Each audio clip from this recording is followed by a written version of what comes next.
필라델비아 교회는 거룩하고 진실하사 다윗의 열쇠를 가진 주님으로 나타나고 있습니다. 각 교회의 형편과 처지에 맞추어서 적절하게 나타나시는 주님의 모습입니다.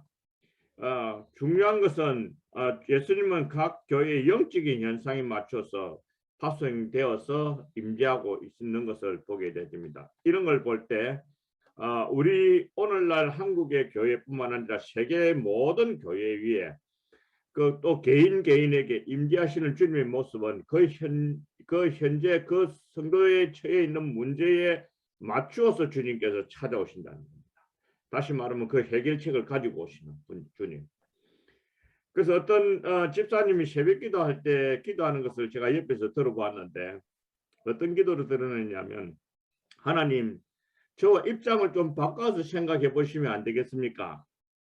그러면서 기도하는데 옆에서 들으면서 웃었기도 하고, 그런데 제가 그 순간에 확 깨달았던 것이 우리 집사님의 형편에 맞는 그 주님으로 또 이분에게 임재하신다면 어떤 부분일까 하고 그때부터 고민하게 되어졌는데, 계시록에 보니까 이런 모습이 나타나고 있다는 겁니다. 그리고 이 7교회에 보면 전투하는 교회의 모습을 보여줍니다. 교회의 밝은 면도 있고 어두운 면도 있다는 것을 보게 되어집니다. 에베소 교회 같은 경우에는 거짓 사도를 용납하지 않고 전통적인 교리를 수호하고 주님의 이름을 위해서 견디고 열심을 가지고 있는 그런 밝은 면이 있는 교회였습니다. 그렇지만은 진리 수호를 하다 보니까 첫 번째 사랑을 잃어버렸다 하는 건 어려운 면이 있습니다. 버가모 교회는 우리 선교사님과 목사님들께서 한번 앞에 부분들을 읽어보시면 아시다시피 사탄의 위가, 사탄의 보좌가 있는 곳인데 예수님의 이름을 굳게 잡아서 안디옥과 같은 순교자를 낸 그런 밝은 면이 있는 그런 교회입니다. 그 당시에 핍박을 할 때는 안디바 같은 경우에는 어떻게 순교 당했느냐 하면 벌겋게 솥을 달아놓고 그 솥에다가 벌겋게 달아놓고 사람을 그 튀겨 죽였던 그런 무시무시한 상태에서 이제 순교를 당한 그런 교회입니다. 그럼에도 불구하고 주님을 믿는 믿음을 잃어버리지 않고 주님의 믿는 믿음을 굳게 잡았다, 그렇게 말하고 있습니다. 참 멋진 교회지요. 그렇지만은 이단자 발람, 곧 니골라 당의 교훈을 쫓는 어두운 면도 있었습니다. 두아디라 교회는 사업과 사랑과 믿음과 섬김과 인내가 있었지만은 이단과 이세벨을 용납하는 어두운 면도 있었습니다. 사대 교회는 칭찬은 없고 살았다 하는 이름, 그 사대라는 지방의 언어로서는 살았다 하는 그런 이름을 가진 의미를 가지고 있는 이름인데 실상은 죽었다라고 주님께서 판단을 하셨습니다. 그런 어두운 면이 많은 그런 교회였지만은 그럼에도 불구하고 그 교회는 그 교회 가운데 몇몇 사람들은 하나님의 말씀을 지키고 성결하게 살아갔던 성도들이 있었던 것 같습니다. 라오디아 교회 같은 경우에는 칭찬은 없고 차갑지도 않고 덥지도 않는 영적인 이 무덤덤한 그런 교회, 가련하다라고 주님께서 표현하시는데 이런 교회의 모습이 있었습니다. 그래서 열심히 부족한 그런 교회였습니다.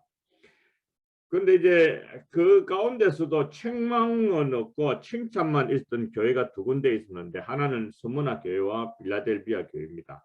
그런데 특징이 있는데 두 교회는 모두 가난한 성도들로 구성되어 있는 그런 교회, 또 서민층의 교회들이라고 볼 수가 있는데 이들은 신앙 때문에 죽음에 이르는 박해를 받고 있었던 그런 교회였지만은 주님의 말씀 붙들고 살아 움직이는 교회가 되어졌다는 겁니다. 이런 걸 볼 때 우리가 큰 교회를 지향하는 것보다 건강한 교회를 세워가는 것, 그것이 더 중요하다는 것을 느끼게 되어집니다. 그래서 사실 교회에 밝은 면들이 많이 드러나는 건 좋지만은 이 지상교에서는 어두운 부분도 같이 있다는 것을 발견하게 되어집니다. 그래서 개혁 교회는 계속해서 개혁되어져 가야 된다라고 그렇게 교회 역사학자들이 말을 하기도 합니다. 사실 교회가 계속해서 개혁되어져 가지만은 이 지상에서는 완전한 교회가 없습니다. 다른 수요반에서 제가 한번 이런 말씀을 드린 적이 있습니다. 칼빈의 야망이 뭐였느냐면 점도 없고 흠도 없고 티도 없는 그런 교회를 이 지상에서 한번 건설해 보고 싶어하는 그런 야망을 가지고 있습니다. 그러다 보니까 이 칼빈이 그 교회 성도들 가운데 잘못 살아온 성도들은 교회 안에 데려와 가지고 두드려 팼습니다. 왜 그따위로 신앙생활 하느냐 하면서 두드려 패고 막 퇴장을 몸을 때리고 이러니까 처음에는 반감을 많이 가지다가 나중에는 안 되겠다 싶어서 켈빈을 2번이나 이 제네바 도시에서 쫓아냈습니다. 그렇게 쫓아내고 난 다음에 사람들이 보니까 야 켈빈이 없으니까 안 되겠다. 교회 질서도 안 잡히고 도시가 너무 타락해져 가니까 켈빈을 다시 불러들였다. 참 재밌는 이야기지요. 그렇지만 이 지상교회에서는 완전한 교회, 완벽한 교회 발견할 수가 없습니다. 그래서 루이스 볼코프라고 하는 유명한 교회학자는 2가지 얘기를 교회를 얘기하는데 지상교회는 전투하는 교회, 죄와 싸우는 그런 교회, 그렇지만 죄가 있는 그런 교회, 그래서 죄를 극복해 가려고 하는 그런 교회를 얘기를 하고 있습니다. 반면에 승리한 교회는 바로 이 천상교회를 가리키는데 우리가 죽어서 가게 되지는 그 나라, 하나님의 나라, 그 교회를 천상교회의 완벽한 교회, 완전한 교회라고 표현을 하고 있습니다. 사실 이 지상에서는 완벽한 교회가 있을 수는 없지만은 나름대로 우리 한 시대에 교회를 교회답게 만들어갈 필요가 있다 하는 것입니다. 그것이 저와 우리 선교사님들 그리고 목사님들에게 주신 소명이 아니겠는가 생각합니다. 교회는 세 번째로는 우리 2장 3장을 공부하면서 교회는 영적인 전투를 해야 된다라고 얘기합니다. 주님께서 각 교회에게 모든 형편과 처지에 대한 것을 말씀하시고 회개하라고 말씀하시고 난 다음에 반드시 주시는 말씀은 교회는 이겨야 한다. 교회는 이겨야 된다라고 말씀하십니다. 그리고 영적인 전투를 격려하고 독려하고 있습니다. 그리고 이기는 자들에게는 어떤 은혜를 주시겠다 하는 그런 상급도 얘기하시면서 교회가 이겨야 된다는 것을 얘기를 하고 있습니다. 사실 오늘날 우리 교회 이렇게 얘기하게 되면 교회가 과연 이 지상에서 승리하는 삶을 살아갈 수 있을까? 어떻게 생각하십니까? 요즘 교회 보니까 늘 얻어터지고 살아가는 모습을 많이 발견합니다. 거기다가 성도들이 한 주간 세상에 살면서 주일날 살고 주님의 교회로 와서 주일날 예배드리면서 늘 불렀던 찬송이 있습니다. 저도 어릴 때 그리고 청년 시절에 늘 불렀던 찬송이 있었는데 빈손 들고 주께 와 십자가를 붙드네 하고 늘 죄에 대하여서 바로 살지 못한 자신에 대하여서 한탄하고 주님 앞에 죄를 용서 구했던 그런 기억을 갖고 있습니다. 여러분들 어떻습니까? 근데 교회가 승리하기 위해서 주님께서 주신 큰 무기 하나 주셨습니다. 그거는 성령 충만하라는 겁니다. 이 성령 충만하게 되면 죄를 이기고 세상을 이기고 또 마귀를 이기고 모든 환경을 극복할 수 있는 그런 능력을 갖게 되십니다. 나중에 또 성령 충만에 대한 얘기는 언제 기회가 되면 말씀드리겠습니다만은 한번 좀 이런 비유를 좀 들고 싶습니다. 우리는 이 종이조각 같은 존재입니다. 조그마한 이상한 소리 들으면 잘 구겨지기 쉽고 이상한 소리 들으면 찢어지기 쉬운 그런 존재입니다. 이게 안 찢어지나? 그런 존재인데 바로 이 성령 충만 받게 되면 우리 이런 철판에 두꺼운 철판에 우리 자신을 이 종이 조각 같은 우리 자신을 딱 붙여 놓습니다. 어려움이 있고 이래서 좌절할 수 없고 깨어지고 부서질 수 없는 상태입니다. 구겨질 수 없는 상태.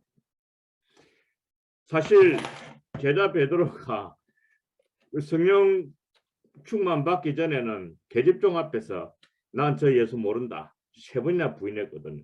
그것도 부인하는 것 보면 마태복음 26장에 볼 것 같으면 처음에는 나 저 예수 모르겠다 하고 두 번째는 부인할 때는 하나님께 맹세하면서 나 저 예수 모른다라고 했고 세 번째는 저주하고 맹세하여 가르되 나는 저 예수 모른다라고 했습니다. 그때 세 번째 얘기할 때 저주할 때 그 말을 하는 상대방을 향하여 저주하는 것 결코 아닙니다. 오히려 지금 그 재판받고 있는 저 예수님을 가리켜서 저주하고 하나님께 맹세하고 저 예수 모른다고 했습니다. 3년 동안 예수님의 가르침을 받았던 이 사도요 수제자인 제자 베드로도 팍 넘어졌습니다. 그런데 성령 충만 받고 난 다음에 그 대제사장 앞에서 예수 이름을 증거하지 말라라고 했을 때에 제자 베드로가 뭐라고 얘기합니까? 야, 너희들의 말 듣는 것이 가하냐? 또 하나님의 말씀을 듣는 것이 가하냐? 어느 것이 가한지 한번 생각 먹고 생각해 보라 라고 말씀하셨습니다. 오늘 우리가 이 교회의 지도자로서 세상을 이길 수 있는 유일한 방법은 나 자신도 성령 충만해야 될 뿐만 아니라 우리 성도들도 하여금 성령 충만한 삶을 살아가도록 가르치고 격려해야 될 겁니다. 아멘입니까? 예, 교회는 영적인 전투를 해야 된다는 걸 얘기를 하고 있습니다. 사실 예수님께서는 저희가 어린 양으로 더불어 싸운다라고 했습니다. 어린 양으로 더불어서 함께 싸운다라고 했습니다. 어린 양은 만주의 주시요 만왕의 왕이심으로 저희를 이기실 것이고 또 저와 함께 있는 자들 곧 부르심을 입고 빼내심을 얻고 진실한 자들도 이긴다라고 하셨습니다. 그래서 교회는 주님께 꼭 붙어 있어야 됩니다.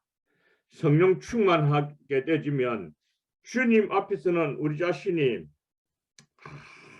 정말 기쁨으로 충만하게 되고 세상을 바라볼 때에 세상이 조만해집니다. 그런데 성령 충만하지 않으면 우리는 조만해지고 세상은 너무너무 크게 보입니다. 다윗을 볼 때 소년 다윗이 골리앗을 향하여 나아갈 때 그는 하나님의 영으로 충만했다라고 했습니다. 그때 사람들은 골리앗이 엄청 크게 보여서 도저히 골리앗을 이길 수 없을 것이라고 생각했는데 다윗은 골리앗을 볼 때 저거 맞추기 좋은 큰 표적이다 생각하고 물맷돌로 던진 것 아닙니까? 오늘 우리의 신앙도 바로 영적인 전투를 하는데 주님과 더불어 싸운다는 것을 잊지 마시고 주님과 더불어 싸우면 반드시 이기게 될 겁니다. 그렇기 때문에 천국은 패자도 없다라는 것을 말씀해 주고 있습니다. 나머지 부분들은 우리 참조를 해주시고 오늘